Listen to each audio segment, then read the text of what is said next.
In the United States, CPS makes upwards of $3 billion per day on trafficking and selling our children. The corruption may start with the caseworker, but goes through the judicial system, passing the governor through the Senate and into the White House. The entire system has a hand in the business known as CPS.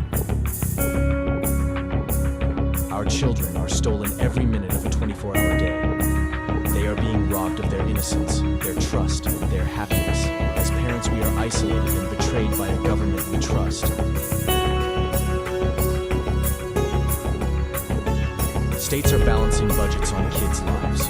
Only 12% of the kids taken will be reunified. Title IV funding is being riveted with fraud.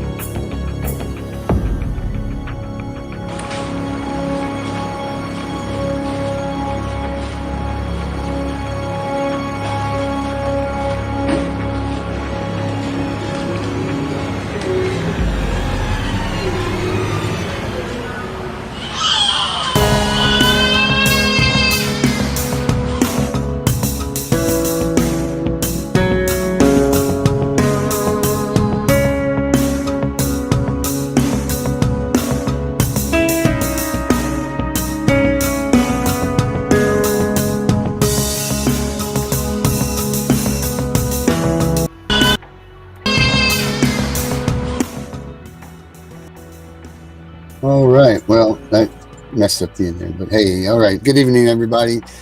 I'm the CPS Punisher. I am here on this Tuesday night edition of CPS Victims Hunting Justice.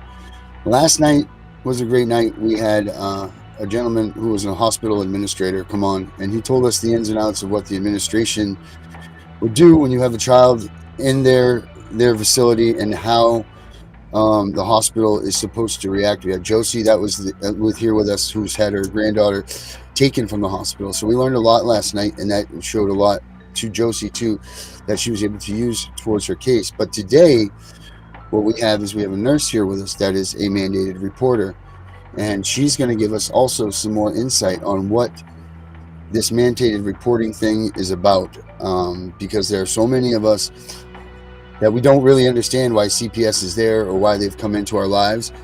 And we're trying to give everybody the other side of the view to see why CPS is there or why they're not there, and also to educate people maybe that aren't privy to the knowledge that we have of what CPS is up to with the trafficking of children and how they're going about things. So this is a two-way street when we're seeing these guys, and it's doing a lot for us. So I'm going to bring out Melissa and Herbert right now. Say hello to them tonight. See how they're doing. Well, there's Melissa. Melissa, how are we tonight? Melissa's here somewhere. Oh well, Melissa's here. Herbert's gone. Yeah, I'm here. Sorry. Oh, there we are. Oh, no worries. So Melissa, I don't know. Did you? I know you watched last night with Sal and everything, but tonight we're gonna have Melanie on, and Melanie is a nurse. I'm not sure where she nurses at. But that's here or there. But what is it that you know about mandated reporting, and how do you feel about the whole concept? Well, I am quite familiar about mandating reporting because I used to be married to a doctor. Yes. And I used to run a medical office, and I think that being a mandated reporter needs to be handled with more caution than it's handled. Because I've ran into so many situations where you run into a social worker that just feels they're not getting their way. Like, for instance, an issue I had with my own daughter. She was in the hospital. She was involved in a car wreck a week before. The doctor that she seen from the car wreck did a abysmal, poor, eligible to be sued job taking care of her, and he was a pediatric neurosurgeon, and he sent her home with an ongoing brain bleed, and it almost. Oh. Hey, Jared, can you I bring took her Melanie into the other. Hold on. Bring Melanie up. Yeah, hold on, Herbert. We're live on TV here. Hold on. Melissa's telling her story here about this, and then we're going to bring Melanie in. Well, when I took her to this other hospital to send her to a different specialist to try to help her. They actually pulled the mandated reporter card, said that they had the ability to keep her, no if. Right.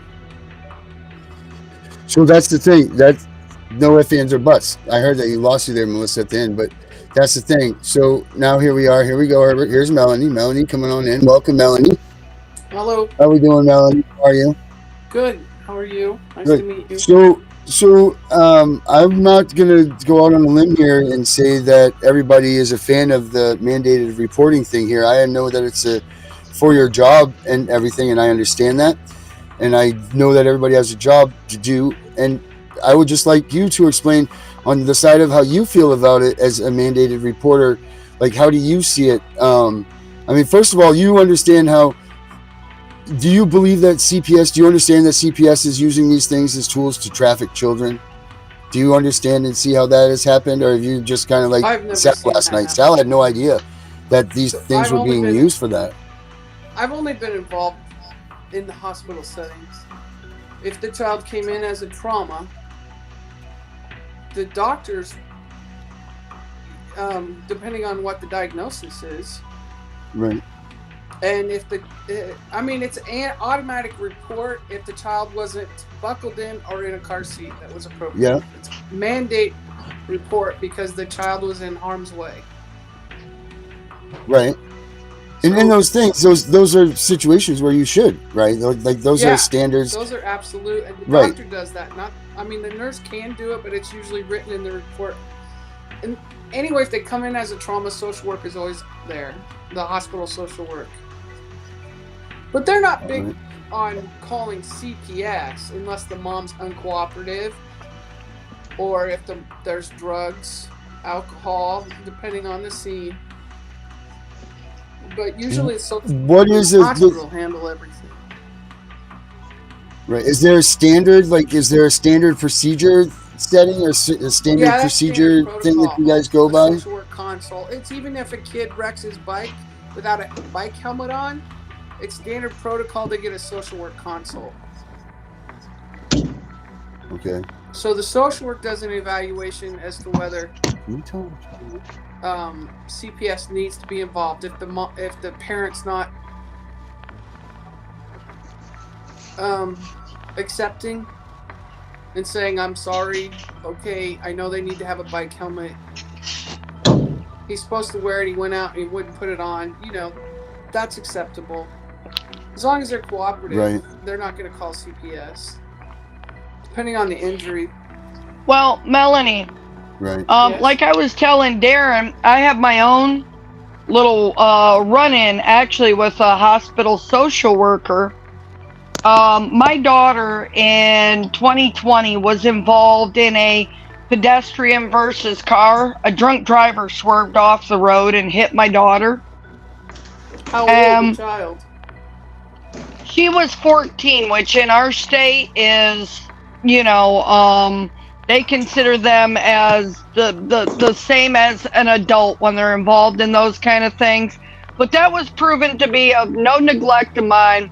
She went to the hospital. She was treated by a pediatric neurosurgeon who refused before discharging her to do any type of scans. He only ever did one scan. He did one CAT scan upon entry. Never did any follow-up scans to make sure the bleeds, because she had 3 subdural hematomas. She had a mid-meningeal bleed. She had a fistula. She had some pretty serious head trauma. He sent her home without ever doing any kind of follow-up scan to make sure that the subdural hematomas weren't expanding. About a week later, she started having seizures. The first seizure, of course, I took her right back to the hospital because I was afraid of increased cranial pressure due to some kind of ongoing bleed, and I was correct in worrying about that. So I took her to a different hospital closer to me because I wanted to send her to a different university hospital to a different group of doctors because I did not want her back in his care because he was while she was in the hospital, he was very negligent to his duties. And I have a lot of medical background myself. My ex-husband is a family practitioner, and we ran a urgent care for quite a few years. And so just his overall action actually met the level that left him quite liable to be sued. I mean, there was definitely malpractice in it. And so I asked the small hospital to transfer my daughter over to USA, Women and Children's, big facility with a pediatric neurosurgeon. They refused and said that because I did not want her to see the same doctor, that was grounds to call CPS. When I begged to them and said, but he damn near killed her last time. Don't send her back to him. I care more about my daughter than that. Please send her where she'll get better care. Social worker said to me, she says, well, I'm just going to make a report. I'm calling CPS and we're taking custody of your daughter. Mm.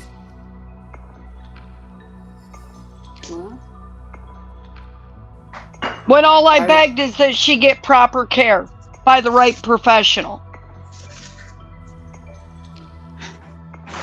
Which, by the way, when they transferred us over to the other hospital, that doctor actually refused to see her, and they had no pediatric neurosurgeon, and they had to actually call in an adult neurosurgeon to care for her because that doctor had refused to go back in and see her because of the fact she was back in with a continuing bleed, and he had already been documented refusing to do any kind of final scans before sending her home. So that's the situation here is, to us, it's the fact that they would even threaten to call CPS over her going in and just trying to get better care for her daughter. Like, that's an alarming thing. I also know that you guys can be held liable criminally if you guys don't answer to these things that you think might be abuse or not, correct? Like, you get held liable to some degree if you don't report something that you feel is or is not reportable. Do you get fined? Do you get anything like that? And so if you don't report something that you think was abuse and it comes out that it is abuse, you can be, your license, you can be taken to the Board of Nursing. It's right. All the penalties are through the Board of Nursing, not unless it's a neglectful care, like you did harm to a patient. Okay. But you're usually covered by the hospital that you work in. Right. But if a doctor's abusing a patient, absolutely we report that, but we have to follow our protocol with it. Right. For a family member that's disagreeing with the care or the discharge, you have a right to refuse discharge. You have a right. 14 years old is a fine line between pediatric and adult neuro. They can. A lot of pediatric neurosurgeon will pass that patient to adult neurosurgeon.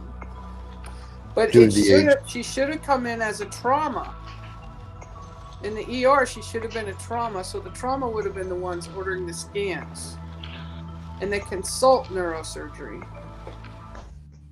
Yeah, no, when they transferred her back over to the original hospital, they didn't. But a brain fistula is not caused by an accident. That's something that might have been found incidentally on the scan. That was actually due to the some issues that we're pretty sure that ended up being a secondary issue, along with the aneurysm she ended up with. due to that doctor's neglect. She shouldn't have got it. Well, I'll put it to you this way. They finally got her a neurosurgeon when her right eyeball almost popped out of her head. Oh, yeah. It literally started dislocating and disconjoining the eye from its socket. you know, some towns only have one neurosurgery group. So if you refuse to see one doctor in that group, I can't get a referral to another doctor in that group unless the first neurosurgeon wants to release you. Right. Well, So no, this was Sacred Heart. Do anything about that. Right. Yeah, Yeah. this was Sacred Heart Facilities out of Pensacola, Florida. And I wanted to send her to USA Women and Children's, which is all part of a big university hospital out of Alabama. And they're two completely separate groups. And the secondary group agreed to take her because I had called and verified they was willing to take her on as a patient. And it didn't matter. That hospital absolutely refused, sent her back to a guy who then refused to treat her. Right, but they refused to, and then they were going to call CPS on her. She called CPS, right? No, they did call CPS on me. Right. At the discharge or at the try to go to the other hospital? Because I asked them to send her to the other hospital. At discharge? They did a transfer. They did do it, so the hospital has to accept. No, she was discharged from the first hospital completely out of the hospital for a week. Went back under an emergency situation to the second hospital. No, to a little hospital near me. Oh, and I asked. Okay. Yeah, they don't have the facilities to take care of her. They did run a CAT scan. They did verify the bleed had increased and that she was suffering from the side effects of the increased cranial pressure. And they wanted to send her back to the first doctor who neglected his job. And I said, no, please don't.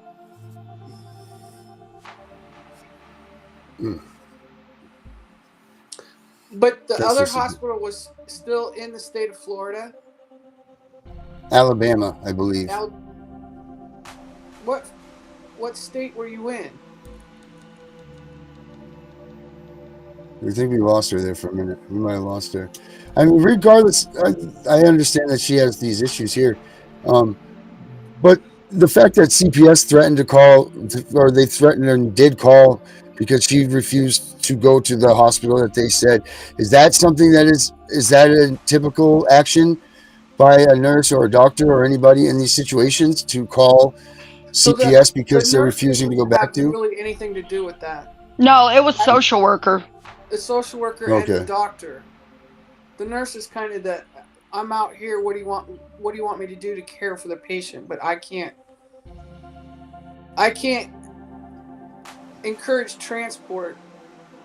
I can't get permission to transport a patient without an order from a doctor. Right. So does that hold you? So then you don't necessarily call CPS until a doctor. No, the social worker would be the one from the hospital to call CPS. Okay, so there's social workers in the hospital. Oh, yeah. Typically. In the big hospitals, especially trauma hospitals. Okay, so see, I don't know about these things, so now you're teaching me. So in the hospitals, these big trauma hospitals, there's social workers that are on standby 24 hours a day. Yes, and then the smaller hospitals will have daytime social workers. Ah, see, so I didn't know this. Level 1 or level 2, there's 24-hour social work. So if a trauma comes in, they're at the scene. I mean, they're right there in the trauma bay. Because say there's belongings or something, that goes to the social worker. They handle the belongings, like the wallet or the keys. Not necessarily that's automatic. Clothes, but yeah, the social worker comes into the trauma bay. And is that for who? Is that for children, adults? Trauma. Any trauma at all? A social worker comes and handles it? Mm-hmm. Are these social workers? But they come in and see if the doctor needs anything, what's going on with the family. Got it. And are these typically part of Department of Health and Human Services, or are these like their own? They're employees of the hospital. Employees of the hospital? Yes. Okay. Separate entity. CPS is separate. Right. But it's up to that social worker whether they make that call to CPS and get It's up to the social worker and the doctor. right. But as far as the nurse goes, you don't have much say, and you wouldn't have much to do in that. No, my focus is on the patient. Right. Gotcha. I report things that I see, and I may report it to. I'll report it to the doctor. If I see something that's not normal, say they came in as a trauma, but yet they have a handprint or something, an old injury that didn't happen from that accident, and they're a minor. And if we can't get an appropriate answer, or when we think that answer sounds kind of fishy, we can order a bones. I can't remember what the scan was called, but especially little babies that can't talk for themselves, little people. If we think they have old injuries, we'll order x-rays and see if we can find any old healing wounds that have not been reported on their medical record. Oh, wow. So we we always assess for signs of abuse. We don't always say it. It's nothing private, but in our assessment, we're always looking and making sure that the baby's safe or the child. Right. Because a lot of kids come in, I got kids that come. The last place I worked was in a genetics clinic, and this child had multiple broken bones and skull fractures. He couldn't talk. He was only 3, so he couldn't explain to you. The mom said, well, he got up on a ladder at 2. He climbed a ladder outside. And then fell out of his crib. Okay, that happens. But spiral fractures. But then the dad would tell a whole different story. And that's where you get him tripped up. So I can't figure it all out. That's not for me. I just report what we did. Genetic testing. Mm-hmm. He actually does have brittle bone disease, but that didn't account for the many incidences that happened in this little 2-year-old's life. Right. And the grandma is actually the one that called, had the baby. The mother refused to take him to the hospital when he had fallen out of his crib, supposedly the mom said, and his head was swollen, so grandma brought him to the ER. They didn't live together. Grandma babysit during the day. So you have to put the pieces together and see what happened. And, you talk to the parents, but he did have a genetic problem. Mm-hmm. That's nuts. That's nuts. We just have to make sure the child's safe. So he went to grandma, who provided good care. Right. I mean, it's a tough situation for you to be in because, like you say, your situation is to care for the child at first. Like, that's your first and foremost concern. But then you have this burden on your shoulders of, if it is some type of abuse and you don't announce it that the doctor missed it, or maybe they didn't miss it, either or, you still have something hanging over your head that could cause you to be in trouble, right? Like, you could be accountable for this if you didn't pick it up, if the doctor didn't pick it up. You know what? I worked in the trauma room for pediatrics too, and we had a kid come in that was in a car seat. Steel pipe came through the back window, sliced her ear. Cool. The doctor came in, the plastic surgeon came in, sewed her ear back on.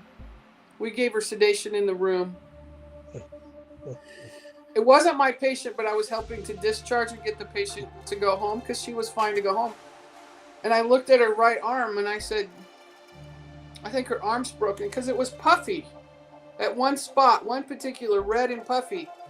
I think her arm's broken. No, it's not. Supposedly the trauma doc and the pediatrician all looked at her. I said, that arm is broken. Get an x-ray. And the doctor didn't want to order the x-ray because he didn't want it to be something he missed. Right. But it was a fracture that had to be surgically repaired. Oh, wow. So then that patient had to go through another anesthesia. Had they done the x-rays before, it would have worked. They would have only had one procedure, one anesthesia. I bet they weren't happy with you. No, they usually aren't. I can't. I'm protecting the child. I'm not protecting a doctor. Right. Well, see, this is the thing. Is now here we go. This is another scenario where we have someone that's doing their job and they're doing it properly and protecting the children. However, imagine this scenario. Imagine you have a caseworker that's getting a couple extra dollars because she's working for CPS, and CPS gets an order for a blonde-haired, blue-eyed kid to come in. So this caseworker X calls his nurse friend that's down at the hospital and says, "Hey, look it, we're looking for a blonde-haired, blue-eyed child." That nurse happens to say, "Perfect. We have little Johnny that just came in here a little while ago. He's blonde-haired, blue-eyed, and he had bumps and bruises that replicate some sort of injuries of child abuse. So we can go ahead and move forward with this." And then they can make that call and then have these caseworkers come in and, go to the family and do what they do there. Just because a child comes in with bumps and bruises, we don't take him automatically. The parents are put on a program. No, understood. I'm saying, like, this is what happens, though. This is like in another place. I've never heard of that happening, but I've taken care of kids that have come in from that type of abuse. Mm-hmm. Yeah, I've taken care of sexually abused kids. Mm-hmm. But I don't know that they were ever. None of the ones I took care of were ever in the CPS system. Right. And that's the unfortunate part is we're seeing more and more kids that need to be in the CPS system not being there, and the kids that don't deserve to be there are being taken. Like they're just overrunning it because it's. There's a long story with that one. But I mean, how many kids have you seen that should be in CPS that should be reported on that for some reason they just keep cycling back through your hospital, abuse after abuse that CPS isn't acting on? Well, what do you call abuse? Just physical? No, physical neglect, whatever it be. Neglect. Abuse is abuse. That was renal failure. The mom wouldn't follow the diet. I mean, the kid was deaf from seizures because she had renal failure, and the kid wanted to drink Coke every day and have McDonald's. So the mom got it because otherwise this kid screamed. She was only 3 or 4. Jesus. So we'll have the kid die instead. That's better than the kid screaming and crying. Well, no, the mom would come in and say, no, we're following the diet. Oh, okay. You can't be. Right. You can't be. Look at her labs. She wasn't. They actually passed new laws in Alabama based on those similar type of things. They just passed some laws here in Alabama. If a parent is taking either prescribed narcotics, barbiturates, anything that could affect the well-being and outcome of a pregnancy and create any kind of harm to the child at birth, if the child shows any harm, the parent's arrested. It is punishable by up to a felony to take your prescribed medication if it could pose a risk of harm.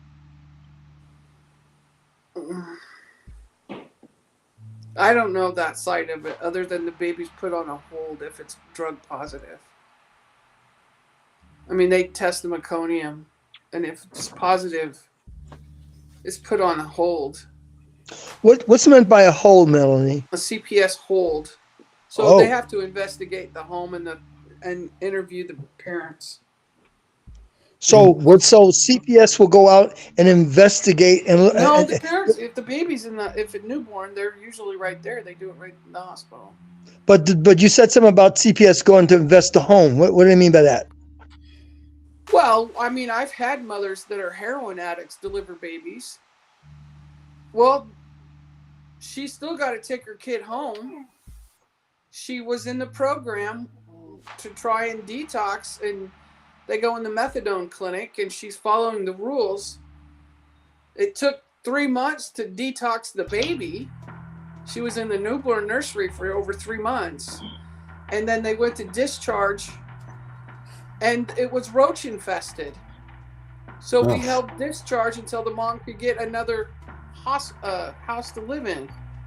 How did they determine it was? How did they determine it was roach infested? Did CPS go to the went out house? there. Okay. How did CPS get into the house? Well, that's part of the program, the process. If mom wants custody of Yeah, the baby. Herbert, if a baby's on hold at the hospital and you don't jump through every single hoop and kiss CPS's rear end the right way, that baby does not come home. It goes immediately into foster care or family placement. That baby that's drug abuse, born to drug, can't go home right away. And it would go to medical foster care because it's an addicted baby. So Is that automatic? Is that automatic if they're addicted to drugs when they're born? No. We have to detox the baby in the hospital 90 days. Okay. So if the baby comes out and it's born to someone with drugs, it's automatically staying in that hospital for 90 days, no questions asked. Well, we have to detox the baby because it's not getting drugs anymore because it's not attached to the mom. Right. And what's the procedure for detoxing and that can kill the kid. What? The rapid detox? Yeah. Well, yeah, if you guys don't the mom detox is it. taking a hit of crack, and that's when she abrupts and delivers the baby. So the baby comes out shaking. Wow, that's shakes crazy. for hours. But what's the protocol? So, mom comes in smoking crack, and it varies. They usually use methadone, or they'll use morphine, and it's on a scale. So you have your newborn abstinence scale. You have to write if it's having diarrhea, jitters. They rub their faces raw, rubbing on their hands or rubbing on their blanket, because they're tremoring. They can't settle down. We had this one bed that rocked back and forth, kind of like the baby's in this basket, but we called it the meat slicer, even though it wasn't a meat slicer. Right. But it sounded like it when it was going back. The baby has to be constantly moving, but it took 90 days to detox that baby. Wow. And the mom followed the protocol. She goes, I know how to do this. I've had other babies born addicted. And I'm like, for God's sake. Wow. That's crazy. Why? As far as CPS stealing the kids, I don't know that part. I've never seen it. Right. It's possible. I know social workers, newborns, moms don't want their kid. Mm-hmm. Well, see, you see the other side. You see the other side of this stuff. Like, I can tell that it visibly, like, it pisses you off that we're even talking about this and questioning the fact that like, you get to see these heroin addicted babies, you see the crack addicted babies, and you're like, are you serious? You people are really going to think that you're a fit parent? So CPS has its faults. Don't get me wrong. Mm-hmm. I agree with CPS having some faults. Mm-hmm. It's really hard to put the puzzles together. It is. Put the puzzle together to make sure it's safe. Mm-hmm. And there's good and bad in every aspect of medical care. Mm-hmm. Well, I mean, it's got to be. We don't want the government in our lives. Mm-hmm. So. No, but it would be nice if CPS did more to help the kids that really need it, and less to. It seems to be a pattern of theirs to take children who are better behaved, who were better cared for, and place them in care because they behave and act better. 14 and could speak for herself as to whether there was any abuse or anything. Mm-hmm. You're 14-year-old. Yeah. So as far as transferring your child to a different I don't know what type of insurance you have. Sometimes they don't take certain insurances. TRICARE, United Healthcare, so both good policies.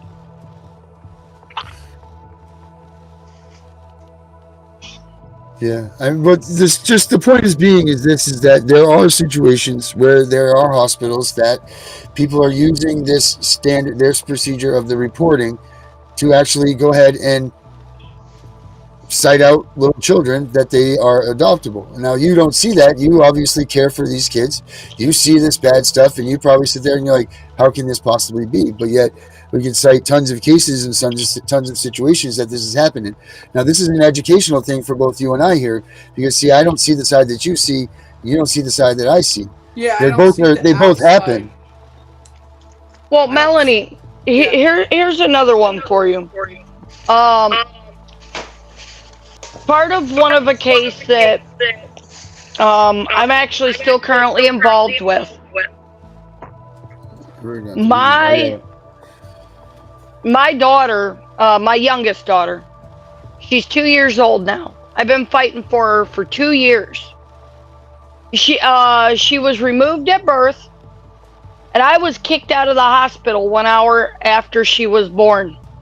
Not for any allegations of abuse or neglect, but because the one nurse was related to the director of our local CPS department, and they told her to tell them when I had my kid. I had my daughter on my 14-year-old. She has some other problems. I had her on a voluntary service, but they knew that I was within a month of giving birth, and they knew where I would give birth. And I got thrown out of a hospital an hour after my daughter was born, and then mailed a nice little letter saying that my child was not indicated for harm.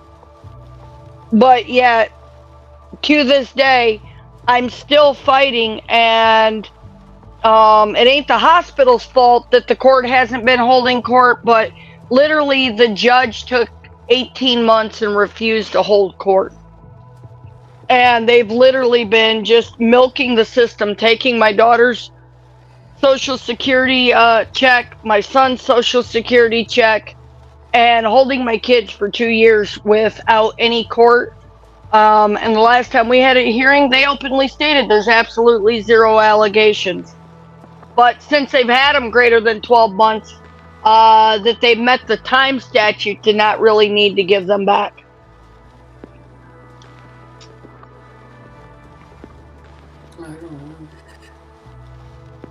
So those are the things that take place on that side, and just trying to get to the bottom of the mandated reporter thing. Well, a judge had to hear that case for the child to stay in custody that long.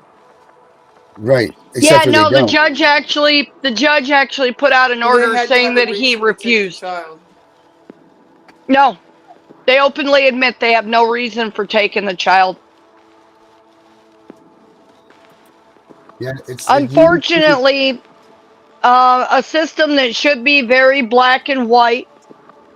They like to play with the other colors of the law, and they do what they want. You know, I do agree. CPS is needed. There's a lot of kids in the world that need help. I just think that they focus their time, effort, and responsibilities on some of the wrong cases. Because there's never been an allegation that my kids are harmed. There's never been an allegation that they've been starved, beaten, neglected. But they still continue to harangue us and argue that, well, since they've exceeded 12 months, they don't have to give them back. Not arguing the fact that the judge refusing to hold court 18 months is the reason they didn't hold court to give them back within the 12 months. Well, they've been doing Zoom courts. I don't know that. I don't know about that situation. Right, and that's, I think it's more or less was just to be, it's more or less to say, look, this is what's really going on out there. I know it has nothing to do with you directly and how it goes, but this is we're trying to educate so that you understand that these things are, this is what's going on. Well, I've never heard of anybody being kicked out of a hospital one hour postpartum. That's just, unless they sign themselves out. No. You had to assign the discharge papers. Well, actually, they brought in a computer right after, about 10 minutes after my daughter was You born. still have to sign a piece of paper. Well, it was on a computer. And they said, here, we need you to sign this. And I didn't read what the form was. I figured it was more things that I should have signed in the beginning that they just didn't get around to. Wouldn't be the first time I went into the hospital and they forgot to bring me some Depends kind on of who form. had you sign it. What was the person? Because Just a nurse. Nurse walked in, says, here, I need you to sign this real quick. And I signed it, and she says, okay, you're all set to go. I said, what do you mean? She says, well, here, your clothes are over there in that bag. Go ahead and get dressed, and you can leave now. And this was literally 1 hour after my kid was born. And she's explaining this to me while the anesthesiologist is pulling the epidural. Oh, they took the baby in another room. What was wrong with the baby that they took it in the other room? Nothing. I've never used a drug in my life. I had very strict care. It was a induced labor because I go 42 to 44 weeks if allowed.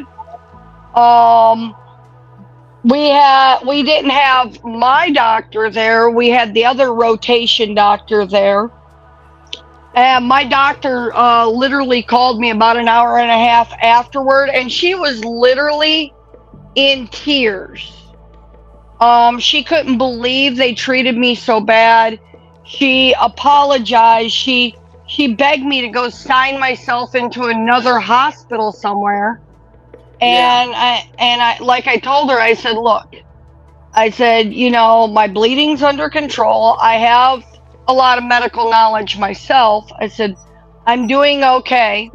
I said, I'll tell you what, I'll come into your office in 48 hours as soon as you open back up, and I'll come see you for an in-office appointment. But I walked out of that hospital. I tried to sit down on the bench in front of the place because I literally was in so much pain, and honestly, I couldn't feel my right leg, and it felt like my heart was going to beat out of my chest. And a local cop walked up to me and literally says, you can't sit here. You have to get all the way off their property. Oh my gosh. All right, so watch this. I'm going to put this video up for just a second, guys.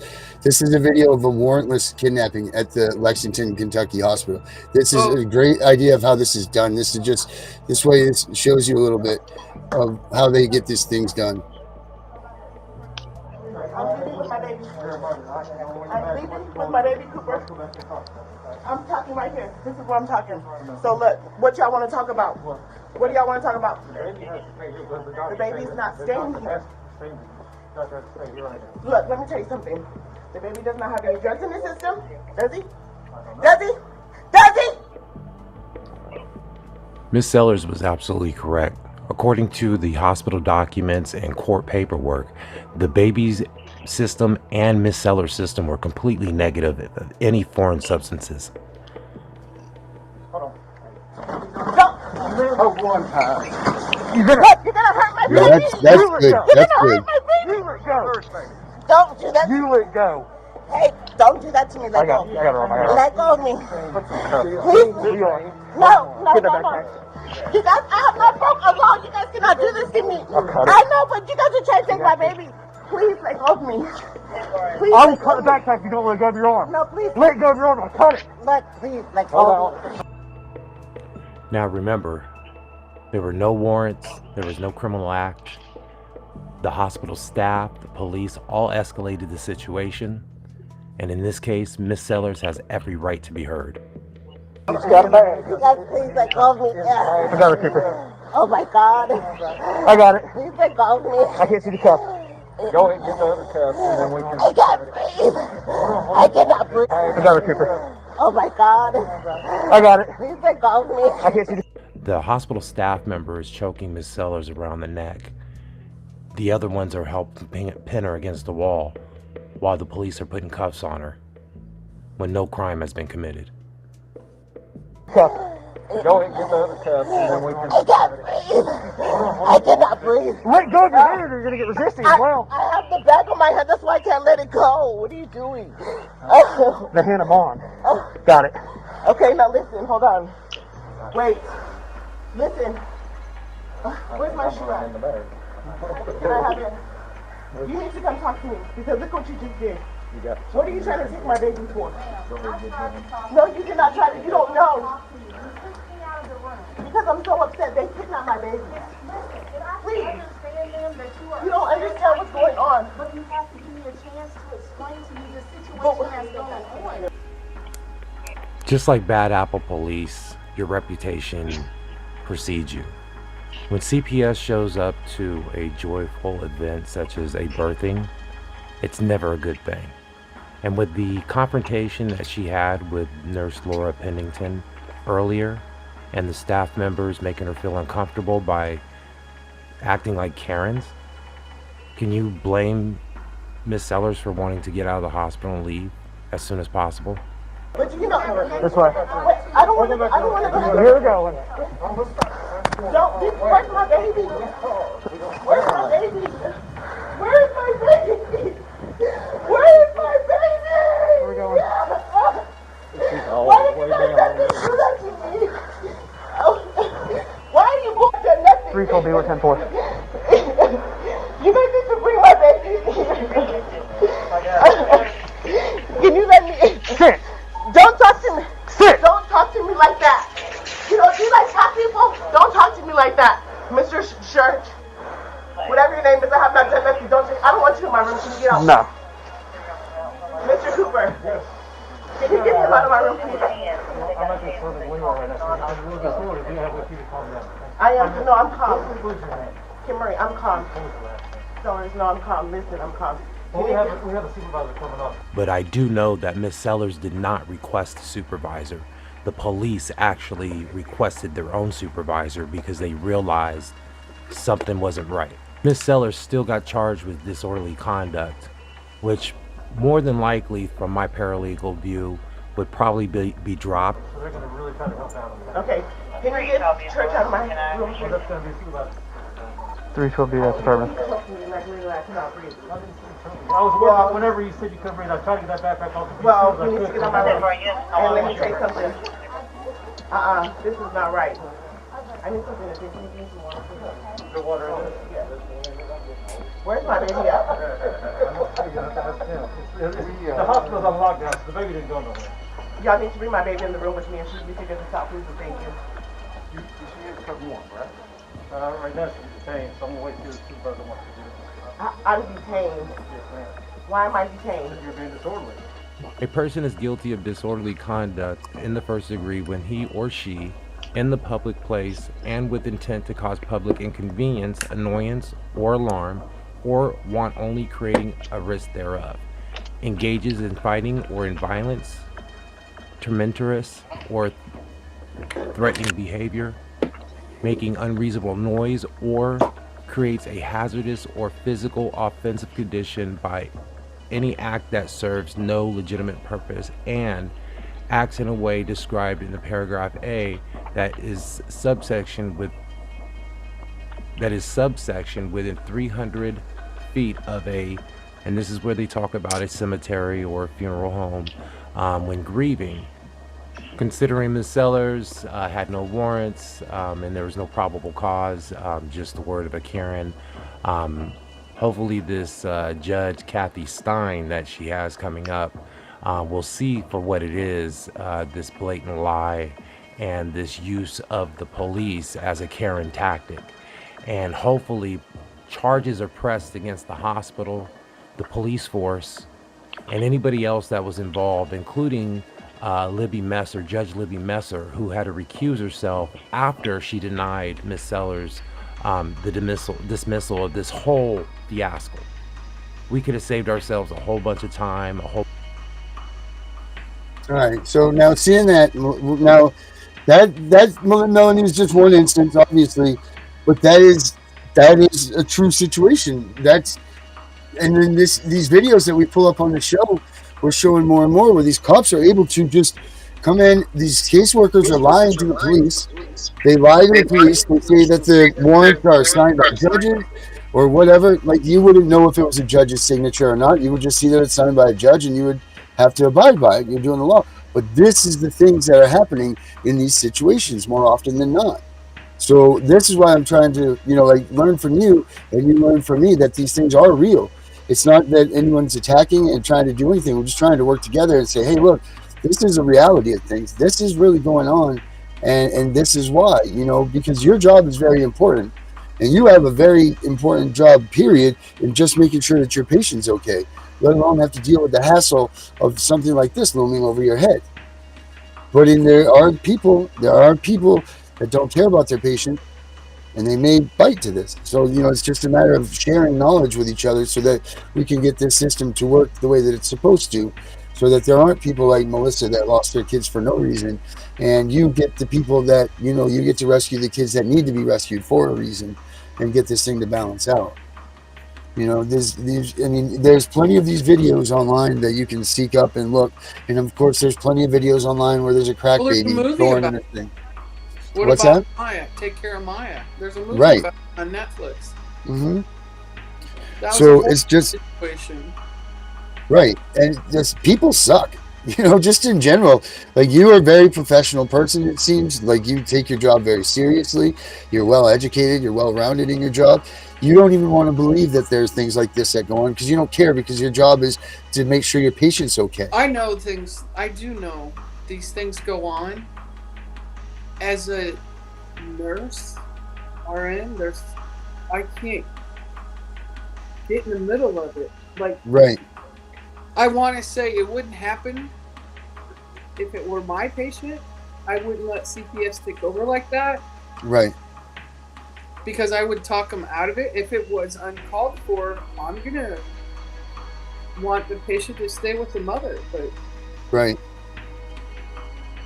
I mean, do you have any advice for anybody if something like this goes on and they are in the hospital and they have, let's say that there's no situation that is at hand that people should be taking their baby. It's just that there's just, for a fact that this person is 100%, there's no reason for this.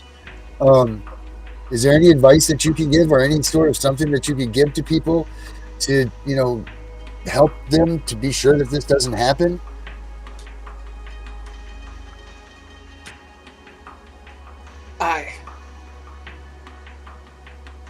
There's just a red flag that goes up somewhere. I don't know who does it. I don't know if the OB does it. I don't know where the red flag came from for that to happen, honestly. Right. But there's no way that you could tell. There's nothing that anybody could do if they flag that red flag.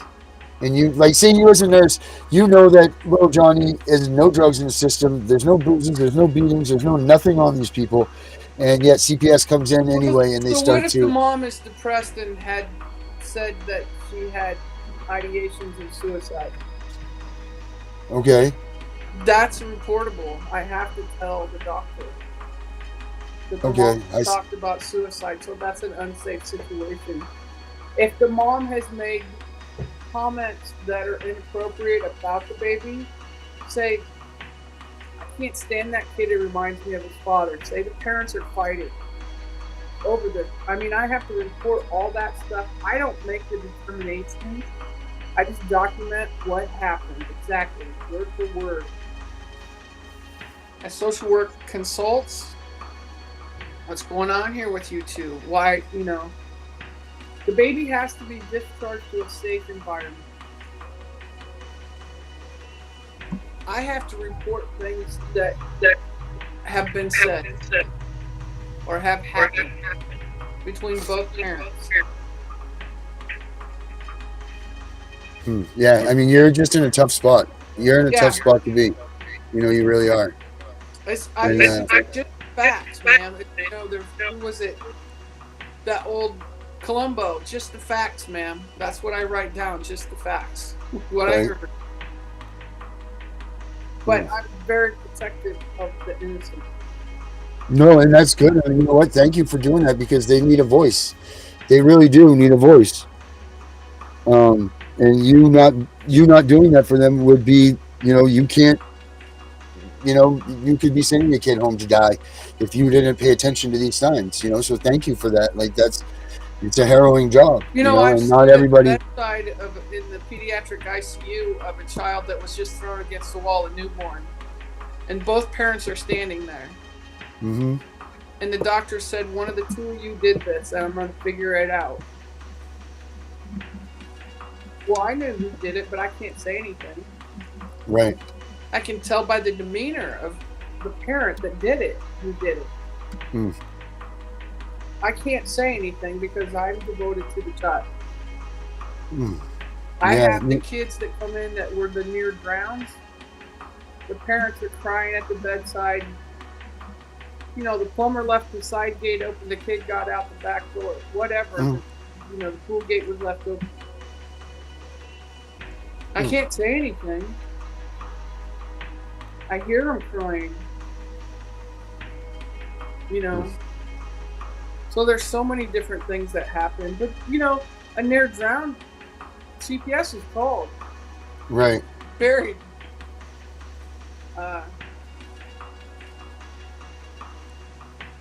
It's just, what? It's like a win. It's like a no-win situation for you. It's, it sounds to me like you either win or you lose in this situation, and that's it. There's no middle ground. It's just you're either going to be right or wrong, and that's it. Like that. That's just it, and that's a gamble that you can't take. This is your profession. I think that a lot of the CPS cases that are wrong, I don't think they necessarily happen inside the hospital. I think there's a lot of stuff that goes on at the home, and the primary care provider may call CPS if the child's underweight on their physical or something. And you can't just blow off the doctor. You have to say, well, we're really working on this, or you just can't say, it's not a problem, doctor, I got it. You can't respond to the doctor like that if your child's underweight. Right. You can't. And another thing, in support of hospitals, mandated reporters, so on and so forth, I know particularly the state of Michigan, and I believe Texas and one or two of the other states, they have what's called a birth match. I don't know if the state you're in has that, but at the time a child's born, they run the parent's social security number, and if the parent has been substantiated for abuse or neglect, it is a mandated CPS report right off the rip. Now, the state I live in don't have that, but I know like the state of Michigan has that. I know that a couple other states have that. So sometimes the kidnapping of a child, as you would say, by a hospital / CPS is no fault of anything other than the parent's own history. If they're in a mandated report state to where they have a birth match thing. Well, if there's a history of abuse of another child and the parents come in and give birth to another one, they're not just going to let that child go. Right. I mean, okay, do they have custody back? Did they go to the required classes? Because in our state, they want the child to, it's preservation of family. Mm-hmm. I had parents that had their kids in cages and fed them. That's the thing, Mel, you see so much bad that yeah. I can't even imagine what you go home and you hold on to that, like you said, you can't even report it half the time. So these parents had these kids at home in cages, they give them sugar water. The little girls had to have all their adult teeth pulled. Well, family preservation. So the mom went to counseling. She went to rehab to get off the drugs. The dad went to rehab.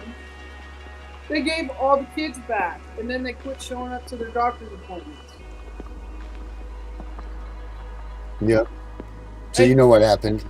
honestly, the damage was done. The development of those children were lost. Mm-hmm. The girl will have to wear dentures.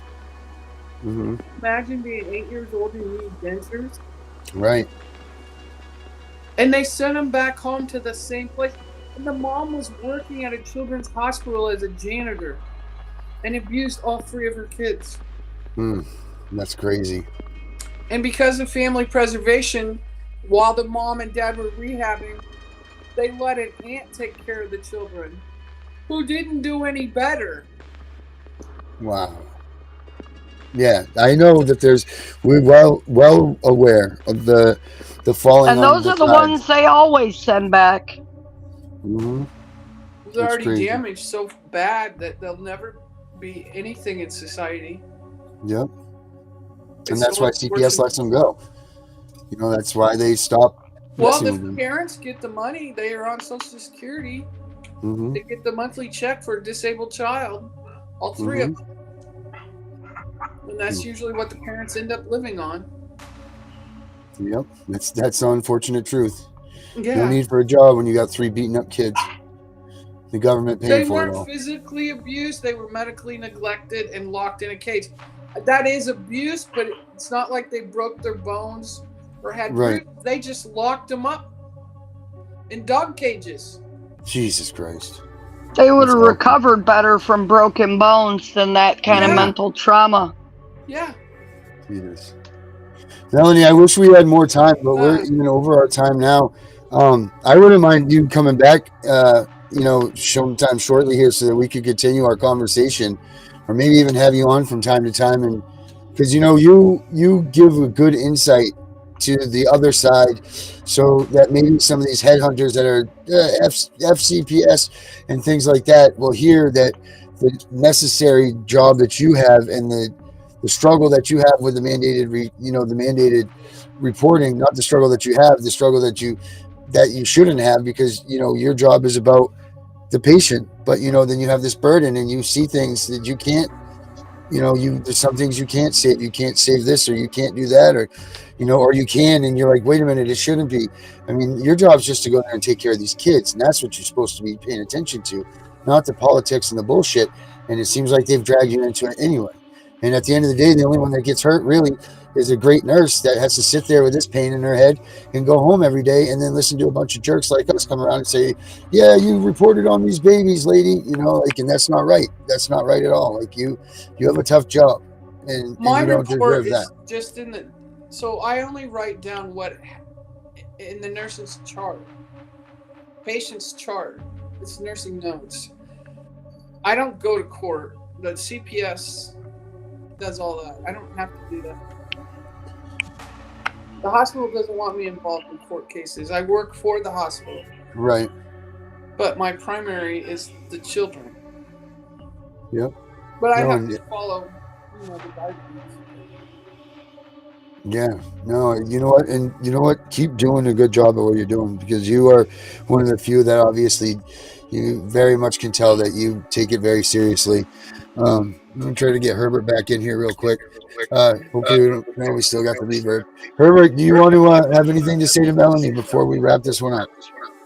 No, I think Melody did a good job at covering all bases, giving us education about what actually goes on in a hospital and how a nurse responsibility is the child and not, anything else that's going on. But the nurse can, as a nurse, which Melody is, she's able to see things. Like I like the idea of she picked up that broken arm that the doctor didn't pick up on. So that's really good. And I think she gave us some education about how she sees CPS interact with the social workers. Yep. Yeah, I was unaware that they were even in the hospital. Yeah, they're 24/7 in the big hospitals. Melissa, you have anything else that you'd like to? There's more than one. There's several. No. I mean, thank you for coming on, because the job you do is a hard job, and having a urgent care up north, we dealt with a lot of traumas that walked in. We dealt with a kid that came in with a bad spiral fracture and no insurance, and even though it was abuse case, couldn't get anyone to take it because family didn't have insurance, trying to find a hospital and trying to be someone with a heart but yet keep a straight face for the benefit and protection of the child and family is hard. It is. It's a fine line. All right, Melanie. Well, thank you very much for coming on, and I really hope that we can have you on sometime soon again. If you wouldn't mind, I'd love to hear from you again. Okay. All right, thanks, Melanie. Wow, that was a gut wrenching one right there. Let's get Herbert in here. That was a gut wrencher. That was, you can see that woman's pain of how angry she is at the people that abuse patients, man. You can see that in her, that she's really pissed at these people. She cares, man. That woman cares. And you know what? You don't think about that a lot when you're going after these people and you're attacking them for screwing up your life. You don't, like, that woman is pained for what she sees every day. You know, like, you can see that, and that's a tough get, man. There's a lot to this whole mandated reporting and, getting the head of the snake and cutting it off type business, Now, back to that video real quick. When they were to charge the young lady for disorderly conduct, that they, not necessarily the police, but the person, I think they called her a Karen or something. She created that scene. Oh, yeah, she did. Yeah. And then naturally, when the police got involved, the young lady got more upset. And yes, she was disorderly. But she wasn't. Mostly when we respond to disorderly conduct, we're walking into a situation that somebody's already causing a scene, for example, in a store, a Walmart's. Right. They're causing a scene in a Walmart's. That's disorderly conduct. Right. That lady wasn't disorderly conduct in the beginning. She was created disorderly conduct. Mm-hmm. Yeah, I mean, they stole her baby from her. I mean, of course she's going to be out of line. Yeah, exactly. So I don't know why the police even charged her with discon. Yeah, it's crazy, man. The more you get into this stuff, the crazier and crazier it all gets. It really does, You grasp your head around all this stuff. Anything else you guys want to say for tonight? We're getting way late over here. We need to get us out of here. You guys got anything last you want to say, Melissa, Herbert? No, I'm good. Yeah, I'm good. All right, guys. Thank you guys much for coming on tonight. That was great. Thank you so much again. All right, everybody. That's it. You saw it. That woman, Melanie, really loves her job, working with those kids, and it pains her. So before you go attacking these people, saying that they're murderers and they're this and they're stealing kids and this nurse's fault and all of this stuff, like so many of us do, maybe you should take a step back and get into their step into their shoes, because they're into this stuff every day and they are seeing what's really going on, and they are unfortunately have to be the ones that determine what's right or wrong and who is going to be not going home and who is. And that's just got to be a tough job to have. I mean, who wants that job really, when all they want to do, like she said over and over, is her job is to be there with the kids and pay attention to that. I don't know. That's a tough one. We're going to think on that one. Make sure you check us out tomorrow night, guys. Same time, same place. I'm CPS Punisher. I'm out of here.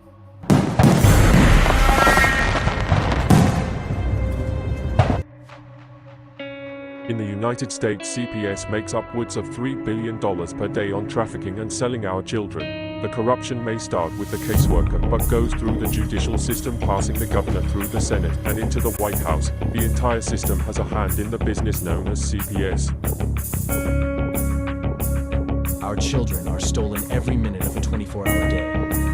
They are being robbed of their innocence, their trust, their happiness. As parents, we are isolated and betrayed by a government we trust. States are balancing budgets on kids' lives. Only 12% of the kids taken will be reunified. Title IV funding is being riveted with fraud.